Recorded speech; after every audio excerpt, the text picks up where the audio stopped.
আ তানভীর ইসলাম আপনাকে যুক্ত করা আছে, বলেন আপনি। তানভীর তানভীর ইসলাম আপনাকে যুক্ত করা আছে। আনমিউট করে কথা বলেন।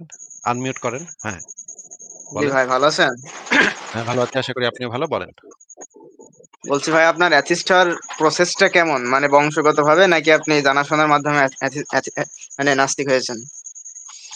এটা আল্লাহ পাকের মানে অশেষ রহমত এটা আমার উপরে, যে তিনি আমাকে কোরআন এবং হাদিস এবং তাফসীর এবং সিরাত এগুলা আমাকে পড়ার জন্য তৌফিক দান করেছেন। তৌফিক পেয়ে আমি ভালো করে সেগুলো পড়েছি। পরে দেখার পরে আমি দেখতে পেলাম যে নবী ছিল একটা লম্পট লোক, একটা খুনি, একটা ডাকাত, একটা গণহত্যাকারী, একজন ধর্ষক। এই জিনিসগুলো জানার পরে তো ভাই আর ওই ধর্মে থাকা যায় না, তাই না?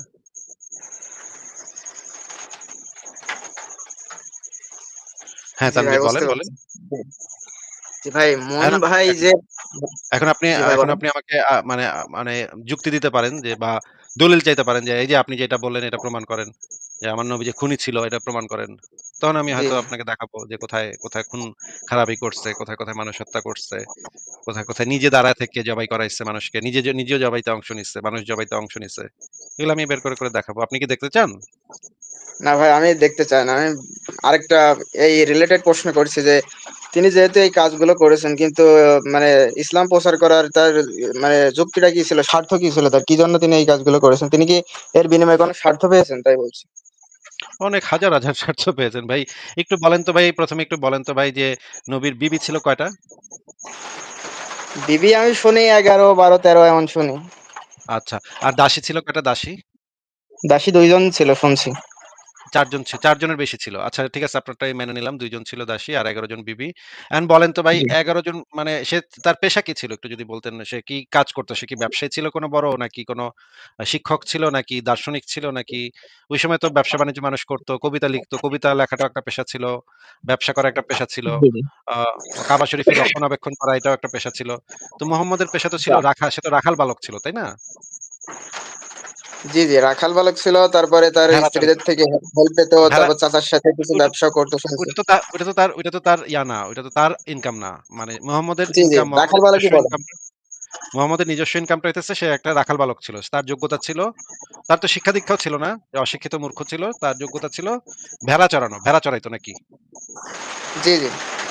আচ্ছা, ভেড়া চড়াই না একজন বেটা, আ সে ১১ টা বিয়া করছে, ২ টা দাসী রাখছে।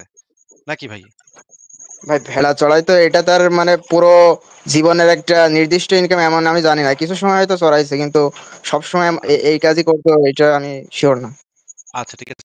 তাহলে আমরা একটু এনালাইসিস করি একটু আমি আপনাকে বলি আপনি শোনেন। আমরা দলিলগুলো বের করব না, অসুবিধা নাই। মোহাম্মদ তো ১ম জীবনে তো ভেড়া চড়াইতো ২৫ বছর পর্যন্ত। এরপরে ওই অঞ্চলের একজন বিখ্যাত মহিলা, যে হচ্ছে খুবই মানে বড় ব্যবসায়ী, খাদিজা নাম। সে জি, জি। মোহাম্মদকে বলল তার ব্যবসা একটু দেখভাল করতে, তাই না? জি, জি। তারপরে সে গিয়ে দেখভাল একটু করলো। ভালোই দেখভাল করতেছিল। তখন হচ্ছে গিয়ে খাদিজা দেখলো যে বয়সে ছোট কম বয়স্ক পোলা, ইয়াং পোলা। খাদিজার তো তখন ৪০ বছর বয়স নাকি? জি, জি। তো খাদিজার ৪০ বছর বয়সী খাদিজা সে তো একজন মানে বয়স্ক মহিলা এবং তার ২ বার ডিভোর্স হওয়া মহিলা। ২ বার ডিভোর্স খাইছে। এই মহিলা একটু বয়স হয়ে গেছে। তার বাচ্চা-কাচ্চাও আছে। সে দেখে একটা ইয়াং পোলা মোহাম্মদ, কম বয়সী কচি, অ্যান্ড মোহাম্মদ হইতেছে তার ব্যবসা-বাণিজ্য দেখতেছে। তারপরে সে কইল কি মোহাম্মদের করার প্রস্তাব দিল নাকি ভাই? জি, জি। আচ্ছা, আমাদের দেশে যে সুগার মামি একটা জিনিস আছে, এটা কি আপনি জানেন নাকি? কোন তো এই যে আমি দেখলাম যে প্রিন্স লায়লা না যেন কি মানে আ ব্লু ফেরি লায়লা এরকম একটা মহিলা আছে না যেন কি? সে হচ্ছে একটা ইয়াং পোলারে বিয়ে করছে বা ইয়াং পোলার সাথে থাকে একসাথে। ওইটা নিয়ে Facebook এ বিরাট গ্যাঞ্জাম লাগছিল দেখলাম। আপনি দেখছেন নাকি? জি, জি। জি, জি, জি, দেখছি। ওই যে পিচ্চি পোলাটারে ওই মহিলার ডিভোর্স হইছে। মহিলা টাকা পয়সা ভালোই আছে। মহিলা টাকা পয়সার মালিক। সে হইতেছে কচ্চি পোলা দেখলে তার মানে ভাল লাগে। কচি পোলারে নিয়ে এসে থাকতে চায়। তো ১৮-১৯ বছর বয়সী কচি পোলা সে ঘরে রাখছে। সে নিজে সুগার মামি হইছে আর ওইটারে পোলাটারে রাখছে হচ্ছে গিয়ে ঘরে নাকি? এরকম তো দেখছেন আপনি। জি, জি, জি, মামুন। জি। নাম হইতেছে জি, জি, মামুন আর দেখছি। ব্লু ফেরি লায়লা না যেন কি নামে? প্রিন্স মামুন আর ব্লু ফেরি লায়লা এই টাইপের কি যেন? জি, এগুলা জি। তো মানে সব দেশেই আছে। সব দেশেই কম বেশি আছে যে বয়স্ক মহিলা যার টাকা পয়সা ভালোই আছে সে গিয়ে দেখে যে কম বয়সী ছোকরা, পোলাপান, কচি পোলাপান এরকম থাকলে ঘর জামাই নিয়ে আসে। তুমি আমার ঘরে থাকবা, আমারটা খাইবা, আমারটা পড়বা, আমার বিছানায় ঘুমাইবা, আমার টাকা নিবা। আর আমার আমার সাথে থাকবা আরকি। আমার স্বামী হিসেবে থাকবা। মানে আমার সাথে সংসার করবা। তো তো খাদিজাও সেই সময় মোহাম্মদরে সুগার মামি হিসেবে মোহাম্মদরে নিল নাকি? মোহাম্মদরে ঘরজামাই হিসেবে নিল নাকি? জি, জি। তারপরে মোহাম্মদের তো পুরা কপাল খুইলা গেল। কপাল খুইলা সে তখন আ আ তারও তো অনেক টাকা-পয়সা এখন। সেগুলা কিন্তু তার ইনকাম করা টাকা-পয়সা না। সে হইতেছে ওই খাদিজার টাকায় বড়লোক হইছে। তাই না ভাই? জি, বলতে পারেন। আচ্ছা, খাদিজার টাকায় বড়লোক হওয়ার পরে তারপরে দেখা গেল কয়েকদিন পরে খাদিজা যখন মরল তখন তার টাকা-পয়সা সব শেষ। মক্কাতে সে তখন তারে কুরাইশরা পিঠে মানে লাথি উষ্টের উপরে রাখছে। সে পালায় গেল মদিনায়। মদিনায় গিয়ে তার অবস্থা খুবই খারাপ, অর্থনৈতিক অবস্থা খুবই খারাপ। ব্যবসা-বাণিজ্য নাই, চাকরি-বাকরি নাই, কিছুই নাই। ভেড়াও চড়াইতে পারে না। আচ্ছা মদিনায় গিয়ে এবং খাদিজার যে টাকা-পয়সা ছিল সেগুলোও শেষ হয়ে গেছে। মদিনায় গিয়ে তার পেশাটা কি ছিল একটু কন তো দেখি ভাই? ভাই এটা আমার জানা নাই। আচ্ছা এটাও জানা নেই। মদিনায় গিয়ে তার আর কোন পেশা ছিল না। তার পেশা ছিল হইতেছে তাইলে ভাই তার পেশা হইতেছে লুটপাট। মানে কাফেরদের মাইরা তাদের মালামাল লুটপাট করে নিয়ে আসতো। আমার প্রশ্ন হচ্ছে ভাই যে যেই লোকের কোন পেশা নাই, নির্দিষ্ট কোন পেশা নাই। একটা পেশা ছিল যেটা হইতেছে ভেড়া চড়ানি পেশা।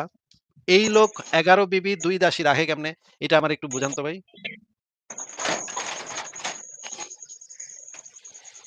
ভাই কিভাবে রাখে তখন তো তিনি একেবারে নিঃস্ব ছিলেন না। মানে আর তার বিবিদের তো অবশ্যই নিঃস্ব তিনি ছিলেন, হালকা বিলাসী। অবশ্যই নিঃস্ব ছিলেন। যখন মদিনায় ১ম গেছে তখন তার কোন খাওয়ানোর টাকাও নাই। সে আয়েশারে বলছে, "তুমি পানি গরম করে আমারে দাও।" সে পানি গরম খাইতো। ওই যে ১ টা খেজুর ২ টা খেজুর এটা নিয়া সবাই মিলা খাইতো। দুধ ১ আচ্ছা, বোতল ১ পাতিল দুধ দিয়া পুরা মানে ১০০ জন লোক খাইতো। খায়া দুধের ভিতরে পানি মিলায়া বেশি করত। বেশি করে তারপর সেই দুধ খাইতো। এতই অভাব ছিল তাদের। হঠাৎ কি কেমনে নবী মোহাম্মদ হঠাৎ করে এত মানে ১১ বিবি ২ দাসী রাখার মতো এত টাকা-টোকা এত মানে পাইলো কোথায়? এটা তো আসমান ফইরা নামে নাই তো টাকা-পয়সা, তাই না ভাই? ভাই একবারে কি তিনি রাখছিলেন? এতগুলো বেবি কি একবারে রাখছিলেন? একবারই, একবারই তার ১১ বিবি ২ দাসী ছিল। আর হচ্ছে গিয়ে কয়েকটা ১টা ২টা মরছে। তারপর আবার আরো বিয়া করছে। বিয়ার সংখ্যা আরো বেশি। বিয়ার সংখ্যা আমি হিসাব করলে ৩৬ টা পর্যন্ত পাইছি ভাই। হ্যাঁ? আপনারে আমি পরে দেখামুনে যে কি বিয়া করছে। কিন্তু একসাথে ১১ বিবি ২ দাসী ছিল। এটা আমি আপনারে ইনস্ট্যান্টলি দেখাইতে পারবো। আপনি কি দেখবেন ১১ বিবি একসাথে ১১ বিবি ২ দাসী ছিল। ১১ বিবি ২ দাসী থাকলে ১১ বিবির আপনার কয় বিবি ভাই বলেন তো? আনম্যারিড ভাই। আনম্যারিড। আচ্ছা আপনার বাবার কয়জন স্ত্রী? ১ জন নাকি ২ জন, ৩ জন? একজন, একজন। আচ্ছা একটা সংসার সামলাইতে তো আপনার নিশ্চয়ই মানে মাথার চুল উইঠা যায় তাই নাকি? জি, জি, জি। তাইলে এই ১১ টা বিবি ২ টা দাসী থাকলে কি অবস্থা হইতো আপনার বাপের কন তো দেখি ভাই? ভাই সেই সময় তো তিনি মানে তার যতটুকু সামর্থ্য ছিল সে মানে তিনি তো এক কথায় বিলাসী জীবন আরে ভাই, যাপন ভাই করেননি। সামর্থ্যটা কি ছিল? সামর্থ্যটা কি? কইতে আইতো টাকা? টাকাটা আইতো কইতে এটাই তো জিগাইতেছি ভাই। টাকা-টুকা এত বিবি পালনের লিগা টাকা-টুকা আইতো কইতে? ভাই আমি আসলে বিশদভাবে পড়াশোনা করি নাই তো এইজন্য আমি এটা বলতে পারছি না আরকি। ভাই এটা তো আচ্ছা ঠিক আছে আপনাকে আমি দেখাইতেছি যেহেতু আপনি বলতে পারতেছেন না কোত্থেকে টাকা আইতো। কিন্তু ভাই এই প্রশ্ন কি আপনার মাথায় জাগে নাই যে একটা মানে গরিব লোক তার মানে সে হইতেছে নবীগিরি কইরা খায়। নবীগিরি কইরা তার বেশি পয়সা-পাতি পাওনের কথা না। তাই না? নবী তো অ আ আ পয়সা-পাতি তো কম থাকার কথা। তাইলে এই এত পয়সা পাইতো কোথায়? এতগুলা বিবি পালনের তো পয়সা লাগে ভাই। বিবি পালা তো একটা পয়সার ব্যাপার। আচ্ছা এই জি, হাদিসটা জি। একটু আমাদেরকে পইড়া শোনান তো ভাই এখানে কি লেখা আছে?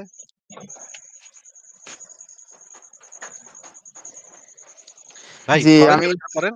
জি। জোরে পড়েন। ইবনে ওমর রাদিয়াল্লাহু আনহু কর্তৃক বর্ণিত যে নবী সাল্লাল্লাহু আলাইহি ওয়াসাল্লাম বলেন, "আমি কিয়ামতের পূর্বে তরবারি সহ প্রেরিত হয়েছি, যাতে শরীকবিহীনভাবে আল্লাহর ইবাদত হয়। আমার জীবিকা রাখা হয়েছে আমার বর্ষার ছায়াতলে, অপমান ও আচ্ছা, লাঞ্ছনা রাখা হয়েছে আচ্ছা, আমার।" আচ্ছা। এই যে জি, আমার জীবিকা রাখা হয়েছে আমার বর্ষার ছায়াতলে। এই কথাটার মানেটা যদি একটু বুঝায় দিতেন আমাদেরকে। জি, আপনার মূল পয়েন্টটা আমি বুঝতে পারছি ভাই।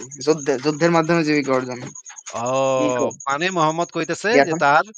তার জীবিকা হইতেছে যুদ্ধের মাধ্যমে। যুদ্ধের মাধ্যমে সে টাকা-টুকা পাইতো নাকি? এখনই কম তো। জি এতক্ষণে ভাই বুঝতে পরিষ্কার পারছি। হলো যে বেটায় এত টাকা পাইতো কোথায়? এটা হইতেছে যুদ্ধের মাধ্যমে, কোপাকুপির মাধ্যমে। আরো হাদিস আছে। হাদিসে বলা আছে যে তরবারির ছায়াতলে জান্নাত। এই যে দেখেন তরবারির ছায়াতলে জান্নাত। ঠিক আছে আমরা দেখি এরপরে দেখি আমরা। এবার এই হাদিসটা একটু পড়েন তো ভাই। এখানে কি লেখা?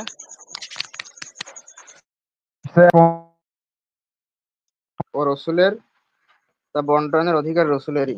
আচ্ছা, আচ্ছা। এটা হচ্ছে সূরা আনফালের ৪১ নম্বর আয়াত। মানে হইতেছে যে গনিমতের মাল হিসেবে যা মানে মুসলমানরা পাইবো, তার ১/৫ রাসূলের দেওয়ান লাগবো নাকি? জি, জি। মানে ৫ ভাগের ১ ভাগ। যদি ৫ টা দাসী পায় তাহলে ১ টা দাসী মোহাম্মদ দিব নাকি? ভালো শোনাচ্ছে। হ্যাঁ? জি, জি ভাই। তাইলে ৫ ভাগের ১ ভাগ মোহাম্মদ নিজে নিয়ে নিত। আচ্ছা এবার আমরা দেখি যে নসরুল বারী গ্রন্থে কি লেখা আছে?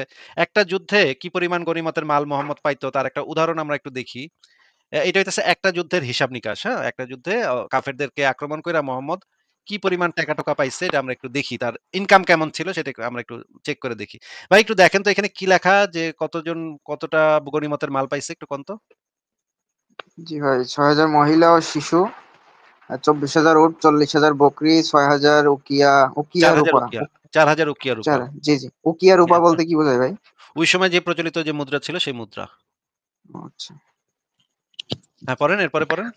জি। তারপর তিনি নির্দেশ দেন যেন সমস্ত গনিমতের সম্পদ জিরানায় জমা করা হয় এবং স্বয়ং তিনি তায়েফে তাশরিফ নেন। জি। ও আচ্ছা, আচ্ছা। তো এ তো মানে ইনকামটা তো মনে হয় খারাপ না নাকি ভাই? কি কন? দেখেন তো ৬,০০০ মহিলা ও শিশু যদি দাসী বান্দি যদি পাওয়া যায় এর ভিতরে তো ১/৫ তো মোহাম্মদ নিয়ে নিব নাকি? জি, জি। তাহলে ১/৫ হইলে ২৪,০০০ উটের ১/৫ হইলে কত হাজার হয়? মনে করেন ৫,০০০ এর মতো ৫,০০০ উট নাকি? ৪০,০০০ বকরির ভিতরে ১/৫ হইলে ৮,০০০ বকরি। ৮,০০০। জি। ওয়াও ভাই! ভাই, ফ্যান্টাস্টিক ভাই ব্যবসা তো ফ্যান্টাস্টিক ব্যবসা তো ভাই। জি, মানে ভাই তিনি মারাত্মক ভাই। এ তো ভাই ইলন মাস্ক রে ছাড়াই যাবে তো ভাই। এই জি, পরিমাণ জি। সম্পদ এক যুদ্ধে যদি এটা হয়, মোহাম্মদ যুদ্ধ করছে কয়টা ভাই জীবনে কোন তো দেখি? যুদ্ধ তো অসংখ্য করছে। স্পেসিফিক ভাবে আমি বলতে পারি না। আচ্ছা ঠিক আছে আমরা ধরে নিলাম মানে আচ্ছা ৯৭ থেকে ৯৩ থেকে ৯৭ টার মতো যুদ্ধ করছে, তাই না? এখন তিনি কি বলেন সব যুদ্ধে জিতছে? না, না সব যুদ্ধে যেতে নাই সেটা আপনাকে আমি বলতেছি না। কিন্তু সে যেই যুদ্ধে আসছে সেই যুদ্ধে তার মানে মালামাল কেউ লুট করে নেয় নাই। কাফেররা তার মালামাল লুট করতে পারে নাই বা লুট করে নেয় নাই। ঠিক আছে? সুতরাং তার মাল সেখানে যায় নাই। তার মাল লস হয় নাই। সে আ মনে করেন ৯০ টা যুদ্ধ করছে ধরে নিলাম। ৯০ টা যুদ্ধের ভিতরে যদি মনে করেন ৭০ টা জিতছে, ৭০ টা জিতা থাকলে তো ৭০ টা জিতে থাকলে একেকটা যুদ্ধে যদি এই পরিমাণ গনিমত পায় তাহলে তো ৭০ টা যুদ্ধে তো ভাই এটা তো ইলন মাস্কের সেই আমলের তো ইলন মাস্ক আছিল সে নাকি? ভাই, সম্পদ হাতানোর জন্য যুদ্ধের প্রয়োজন ছিল কি? অন্য পন্থা তো অবলম্বন করতে পারতেন। ডাকাতি করতে পারতেন, ছিনতাই করতে পারতেন। ডাকাতি তো করছেই, ডাকাতি তো করছেই। এই যে মানে কাফের গোত্রগুলোর উপরে অতর্কিত আক্রমণ কইরা তাদেরকে মাইরা, তাদের গনিমত তাদের বিষয় সম্পত্তি সব দখল করে নেয়া, এটা তো আমাদের চোখে তো এটা অবশ্যই ডাকাতি। আপনার চোখে হইতেছে যুদ্ধ কিন্তু আমাদের চোখে তো সেটা ডাকাতি। সেটা ভিন্ন আলোচনা। কিন্তু এই মোহাম্মদের ডাকাতি ইনকাম না তো ভাই। সেটা স্বাধীনতা ভিন্ন আলোচনা। সেটা ভিন্ন আলোচনা আমরা করব। অন্য জায়গাতে ভিন্ন আলোচনা করব। কিন্তু এই মুহূর্তে আমার ফোকাসটা হইতেছে নবী টাকা-টোকা কেমন পাইতো? পেশা কি ছিল এবং টাকা-টোকা সে কেমন মাল কেমন কামাইতো? এইটা হিসাব করা। আর মাল-টাল তো ভালোই কামাইতো নাকি? কি কন আপনি? জি, আপনি যে পয়েন্টে বলছেন সেটা থেকে কামাইতো। আচ্ছা, এই যে গনিমতের মাল হিসেবে যুদ্ধ কইরা মানে আক্রমণ কইরা মানে কাফেরদের মাইরা তাদের জায়গা সম্পত্তি, ভেড়া, গরু ইত্যাদি নিয়া ভালোই কামাইতো। ঠিক আছে? আমরা একটু কিন্তু ভাই দেখি। কিন্তু ভাই অপর হাদিসে তো আমরা দেখতে পাই যে তিনি এই সম্পদগুলো তো বন্টন করে দিতেন। নিজের কাছে তো রাখতেন না। এমনকি মৃত্যুর সময় তো তার কোনো সম্পদ অবশিষ্ট ছিল না। এগুলো তো আপনি আমাকে দেখায়েন। যদি আপনি আমাকে দেখাইতে পারেন সেগুলোর দলিল সহ তাইলে আপনার কথা মাইনে নিবো, অসুবিধা নেই। কিন্তু আমরা যেটা দেখলাম যে ১১ বিবি সে রাখছিল। ১১ বিবির ভিতরে আমরা এই রকমের একটা হিসাব নিকাশ দেখলাম। একেকটা যুদ্ধে সে কতগুলা গনিমতের মালটাল পাইতো সেটা আমরা দেখলাম মোটামুটি। এবার আমরা একটু আ নবীর চরিত্র আরেকটু বিশ্লেষণ করব। আপনি একটু দেখেন আ নবী গরিব লোক ছিল কিনা সেটা আমরা একটু চেক করে দেখি। বাংলাদেশের একজন বা বা বা মানে বিখ্যাত আলেম আছে, সেই আলেমের বক্তব্য শুনি। শোনেন, হ্যাঁ? আপনার ছেড়ে দিতেছি, আপনি শুনেন, হ্যাঁ? নবী করিম সাল্লাল্লাহু আলাইহি সাল্লাম এক এক স্ত্রীকে যে পরিমাণ যে আওসাক তাদের জন্য খেজুর দিতেন, এই খেজুরগুলো তাদেরকে দিতেন হাত খরচের জন্য। বর্তমান বাজারের ক্যালকুলেশন করে আমাদের আরিফুল ইসলাম আরিফ নামে একজন আমাদের লেখক আছেন, বিখ্যাত ইসলামিক লেখক ভাই, হিসাব করে দেখিয়েছেন নবীজি বছরের জন্য প্রত্যেক স্ত্রীকে ১,৪৫,০০০ টাকা বর্তমান ডলার রেটে হাত খরচ দিতেন। মাসে কত হাজার? ১,৪৫,০০০ মাসে কত হাজার? ১২,০০০ প্লাস, তাই না ভাই? ১,৪৫,০০০ বছরে ১,৪৫,০০০ ডলার রেটে। ভাই তাইলে ১১ বিবি এবং ২ দাসীতে কত হয়? একটু গুণ করেন তো ১,৪৫,০০০ ইন্টু ১৩ গুণ করেন তো ভাই কত হয়? আচ্ছা ভাই, ধরে নিলাম অনেকই হয়। ভাই ধরে নিবেন কেন? আমি তো আপনাকে রেফারেন্স ছাড়া দলিল প্রমাণ ছাড়া তো কিছু কইতেছি না। আমি কি বানায়, বানায় কিছু কইতেছি? না ভাই। আচ্ছা ধরলাম ২০ লাখই হয়। ২০ আচ্ছা ধরলাম ২০ লাখ। ঠিক আছে? ২০ লাখের মতো মোটামুটি মা ব বছরে ২০ লাখ কইরা সে ইসেরে দিত। মানে বিবিদেরকে দিত। তো এইটা তো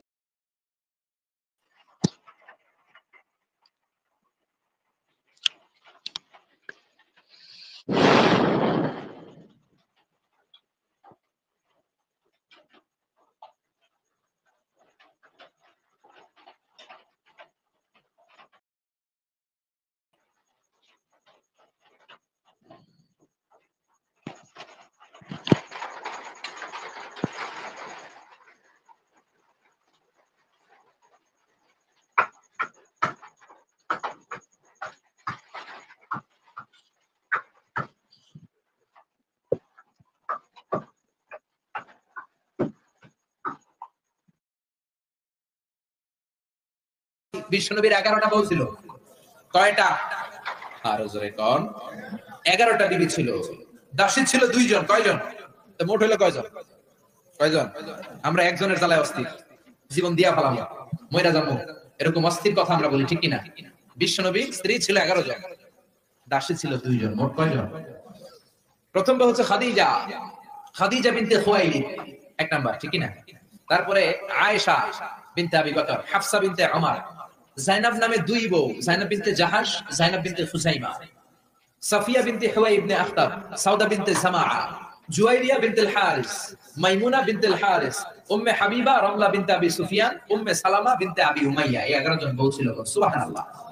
2 জন দাসী ছিল, একজনের নাম রাইহানা বিনতে যায়েদ আন-নাবারিয়া, আরেকজনের নাম মারিয়া বিনতে শামাউন আল-কিবতিয়া। চিল্লায় পড়েন আল্লাহু আকবার। অনেক ইহুদি খ্রিস্টান নাস্তিকের দলেরা বলে, নাস্তিকের বাচ্চারা বলে বিশ্বনবী নাকি নারী পূজারী ছিলেন, নারীর দেহভোগ করার জন্য এতগুলো বিয়ে করেছেন। কপাল পোড়া, একটা বিয়েও বিশ্বনবী নিজের মন গড়া করেন নাই, করেছেন কার আদেশে? বলেন কার আদেশে?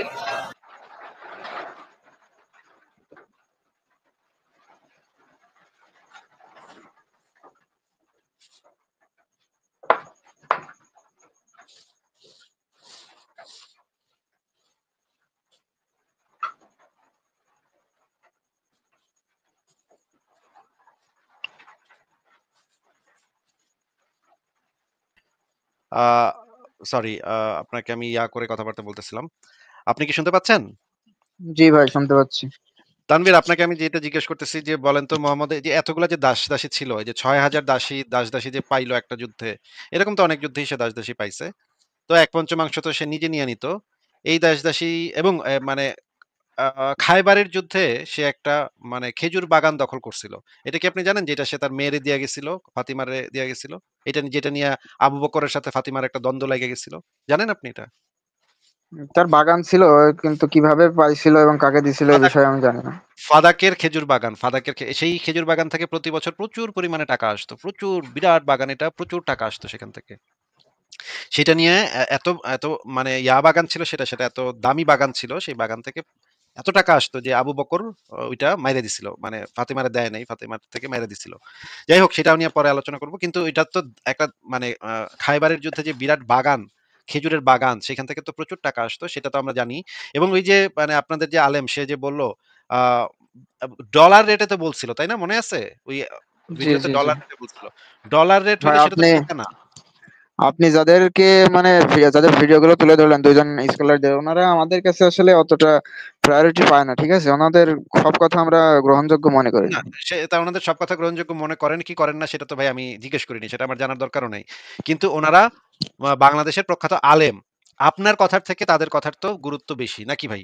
নাকি আপনি মনে করেন জি, আপনার কথা ইসলামে আপনার কথার না গুরুত্ব না, বেশি হইব, নাকি এদের কথার গুরুত্ব বেশি হইব? অবশ্যই তাদের। আপনি যা ইচ্ছা মনে করতেই পারেন, সেটা তো আপনার বিষয়। কিন্তু ইসলামের দৃষ্টিতে আপনার কথা এবং তাদের কথা পাশাপাশি রাখলে তাদের কথাটাই ইসলামে দলিল হিসেবে ব্যবহৃত হবে, আপনার কথা দলিল হিসেবে জি ব্যবহৃত হবে না। তো আপনাকে জি যেটা জি জিজ্ঞেস করতেছি যে এত টাকা যে মোহাম্মদ পাইছে, এটা তো গনিমতের মাল থেকে পাইছে। তার তো আর কোনো পেশা ছিল না। এখন আপনি যে কইলেন যে মোহাম্মদের লাভ কি? আল্লাহর কথা বইলা মোহাম্মদের লাভ কি? ভাই আমি তো দেখতেছি লালে লাল। এটা তো পুরা পাংখা একটা বিজনেস। ভারতে একটা বাবা ছিল, রাম রহিম না কি নাম? এটা নাকি 12,000 কোটি টাকা। আপনি শুনছেন নাকি? এই নিউজ পড়ছেন আপনি? না ভাই, পড়িনি। আচ্ছা, রাম রহিম নামক একজন, আচ্ছা আমি একটু দেখি এটার আ রাম রহিম বাবা 12,000 কোটি টাকার মালিক। না যেন কি একটা নাম। তার নাম একটু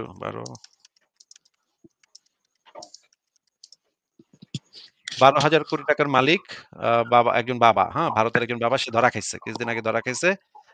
রেপ করতে গিয়ে ধরা খাইছে। আচ্ছা, এখন আমি পাচ্ছি না। আমি পরে করে দেখাবো। আচ্ছা, আচ্ছা এই ভাই, যে থাক। ধর্ম ব্যবসা, আমি আপনাকে যেটা বোঝাইতে চাচ্ছি যে ধর্ম ব্যবসাটা তো হইতেছে বিনা পুঁজির একটা ব্যবসা। হুম? আপনি জাস্ট মানে এই যে দেখেন দেওয়ানবাগী, সায়দাবাদী, পীর সাহেব, দেওয়ানবাগী পীর সাহেব, এই পীর সাহেব, ওই পীর সাহেব। এরা এদের কি পরিমাণ টাকা আছে কোন তো দেখি? এদের টাকা পয়সার পরিমাণটা কিরকম হইব? দেওয়ানবাগী পীরই ধরেন, টাকা পয়সার পরিমাণ কি হইব? জি ভাই, এদের সম্পর্কে আমি জানি। এই রিলেটেড আমাকে কিছু বলার সুযোগ দেন, 30 সেকেন্ড। হ্যাঁ, বলেন। বলছি, তিনি ধর্মের মাধ্যমে সম্পদ হাতিয়ে নিয়েছেন, এই কথা যদি বলা হয়, তাহলে তিনি ইসলামকে এবং একক সত্তার ইবাদত করতে হবে এটাকে কেন বেছে নিলেন? যেমন তার পূর্বে যে সকল ধর্ম আসছিল সেই অনুসারে তিনি অন্য মাধ্যমে টাকা ইনকাম করতে পারতেন, কিন্তু একক সত্তার প্রতি তিনি যে গুরুত্ব দিয়েছেন এটাকে আপনি কিভাবে জাস্টিফাই করেন? একক সত্তার মানে একক সত্তা এটা তো স্পেশাল কিছু না। এটা একেকজন একেক রকম কইছে। আ ঈশ্বর কেমন ঈশ্বরে তো কেউই দেখেনি। আল্লাহরে তো কেউই দেখেনি। মোহাম্মদ নিজেও তো আল্লাহরে দেখে নাই, তাই না? জি, একেকজন জি, এককভাবে জি। কইছে যার মানে একজন কইছে ঈশ্বরের ১০ হাত, একজনে কইছে ৪ হাত, একজনে কইছে ২ হাত। এটা তো ভাই কেউ দেখে নাই। আল্লাহরে কেউ দেখে নাই, এটা নিয়া সারা দুনিয়ার মানুষ ব্যবসা করে যাইতেছে, তাই না? ৪,৫০০ ধর্ম পৃথিবীতে আছে। এন্ড এ কইছে